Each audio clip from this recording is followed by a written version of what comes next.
I just saw this promo for LEGO Star Wars The Skywalker Saga on Twitter, where it appears as though you can actually play as a Jawa. You guys know how much I love those little fellas, even that really chunky one we see briefly in the Book of Boba Fett. But in the LEGO game, you can be the most badass Jawa there ever was, dodging stormtroopers, running away from danger, and overall, just having an amazing time. Just under 1 month until the game drops, I can't wait. And as my intro always says, but that's not what I'm here to talk about today, my dear friends. Today we have some awesome news for the Andor series. We'll also be discussing Kenobi and Investor Day of 2022. So without much further ado, and without any more jibber jabber, let's get straight into it. Earlier in the week, we spoke about a new private social media account that opened for the Kenobi series. And now guys, an official Andor account has been spotted on Twitter. You might be wondering why they're creating accounts for these upcoming shows. I think it's pretty obvious. They're about to begin marketing them. And there was a rumor that we're going to be getting our first Kenobi trailer on March the 9th, so this coming Wednesday. And that also coincides with Disney Investor Day of this year. Now, it's probably not going to be like 2020 with a full presentation, but the investor call will be broadcast. If we get a Kenobi trailer on that day, there is also a chance they drop the Andor one too,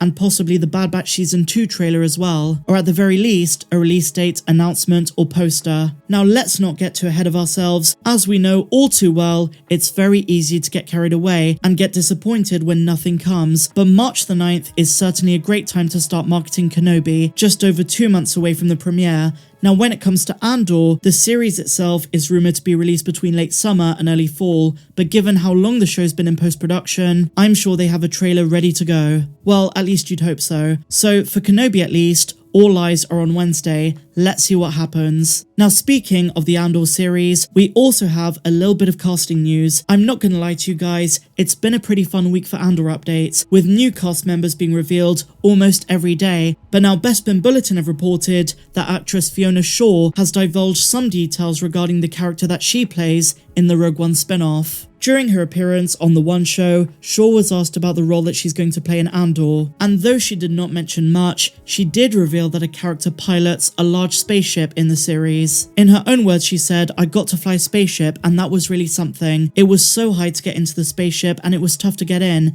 and it isn't what I thought it was going to be." The host, obviously as you'd expect, pushed for some more details, even asking her what sort of craft the ship was, but Shaw said, "What kind of craft? I mean, a huge one." She said they're much bigger than cars, that's why they took a lot of getting into to climb up. And then she added, "There's a lot of switching," and she used her hands to indicate pressing buttons. No further details are known, but casting updates have been plentiful. And so now, my dear friends, we do have a bit of exciting news for Mace Windu. An upcoming LEGO set featuring the 187th Clone Legion has been leaked. This was Mace Windu's attack battalion during the Clone Wars, and they were distinguished by purple markings on their armor, which matched Mace Windu's lightsaber kyber crystal. This legion was never seen on screen, and many fans are puzzled why this is being released with no apparent link to a Disney Plus show. Some fans have speculated possible Mace Windu flashbacks in the Kenobi series, while others argue there is no link to any upcoming content. I'll be honest with you guys, I'm throwing my hands up and saying,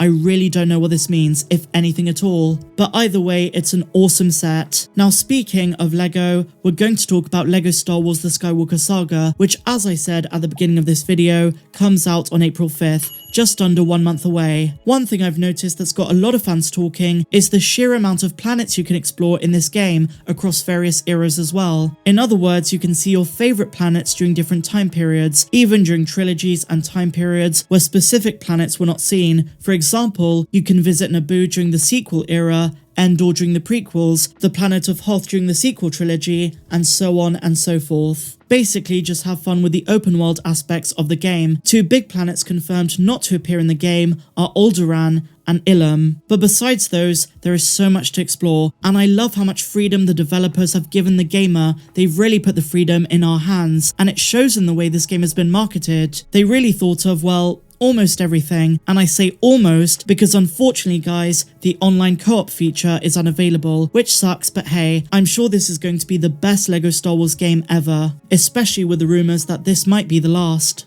And so finally, my dear friends, this is just a rumour, take it with a heap load of salt, but I wanted to cover it anyway because it kind of matches some of the things we've been talking about in recent weeks, and that is where the Mando-verse is leading to. So we've spoken about the Mandalorian, the Book of Boba Fett, the Ahsoka series, and what a lot of fans have been wondering, is this all going to lead to one big endgame, one final event, one final movie that's going to wrap up all of the events? Well, Geekosity magazine seem to think so, because they think there's going to be a sort of Heir to the Empire movie in development that's going to wrap up the Mando-verse. We've seen elements of Heir to the Empire come into canon recently, for example the experiments on Mount Tantis in the Bad Batch Season 1 finale, and with Grand Admiral Thrawn making his live-action debut, a lot of fans suspect that Dave Filoni is going to use elements of the Zahn trilogy, the original Zahn trilogy, in the Mandalorian universe. Well, as I say, Geekosity seem to think so. Let's see what they had to say. An adaptation of Heir to the Empire could be Disney Plus's first Star Wars film, so they're saying it's going to release on Disney Plus, not in the cinemas. A weird choice, but let's go on. Sources reveal Heir to the Empire is the climax to several Star Wars series,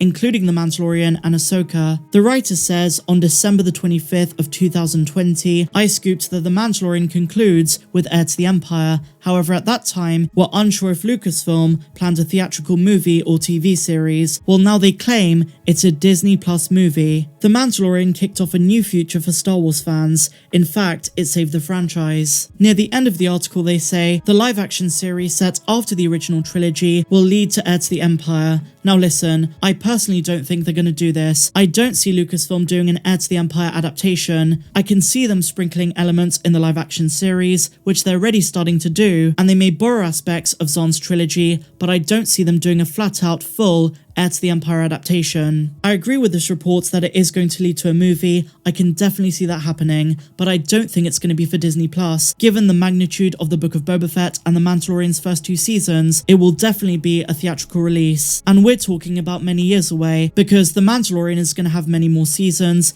even if it transforms into a different show. We've got the Ahsoka series, and possibly other spin-offs as well. I see what they're saying in this article, and I agree with some of it, but I don't think it's going to be exactly Heir to the Empire. If they do have a source which is correct, they might be saying here that whatever the Mando-verse leads to is going to be inspired by Zahn's work, rather than them adapting the book. And what's also clear is that Dave Filoni really wants to further the story of Star Wars Rebels, so if anything, the Mandalorian universe is combining elements of Star Wars Rebels with other canon and Legends works set just after the original trilogy. And another reason I don't think they're going to adapt Heir to the Empire is I don't see them using much Luke going forward. I think he's going to appear in the Ahsoka series, but maybe not in the Mandalorian anymore. I could be very wrong though, but that is my view of things. But what do you guys think? Are they going to adapt Heir to the Empire into a movie, or just use elements of it in the shows, which is what I think. And with that said, my dear friends, that brings us to the end of this video. If you enjoyed it, please be sure to give me a big fat thumbs up,